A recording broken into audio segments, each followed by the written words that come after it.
Mixing అయిపోయింది, final mix outputs అన్ని ఇచ్చేసాం. కానీ రిలీజ్కి ఎంతో టైం లేదు. ఇప్పుడు ఫైనల్గా ఏదో గట్టిగా సౌండ్ చేయాలి. ఏం చేద్దాం చెప్పు?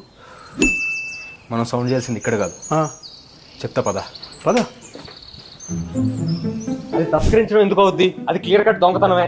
అది దొంగతనం కాదు, తస్కరించుట. అదే దొంగతనానికి తస్కరించడానికి తేడా నాకు తెలియదు అనుకుంటున్నావా?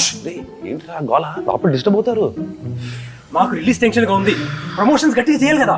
రీప్రొడక్షన్ జరుగుతుంటే అప్పుడే రిలీజ్ ఏంట్రా? నేను మాట్లాడేది మత్తోదల 2 గురించి. అప్పుడప్పుడు మా టైర్ గురించి కూడా ఆలోచిస్తున్నావు నువ్వు. టైర్ పంక్చర్ అయిందా? నీకు అసలు సారీ, లోపల డిస్టర్బ్ అవుతారు. అదే ఏంటి? ఏం లేదే. ఇప్పుడు మన సినిమాని ఎలా ప్రమోట్ చేయాలి? అయినా మొత్తం వదలట్టు ప్రమోషన్ ఎదురా, సీక్వెల్ జస్ట్ సినిమా వస్తుందని చెప్పండి, జనాలు వచ్చేస్తారు. మరి మీరు బాహుబలి 2 కన్నూరులో ఎందుకు తిరిగారు? అంత ప్రమోషన్ ఎందుకు చేశారు? కరెక్ట్గా అడిగావు.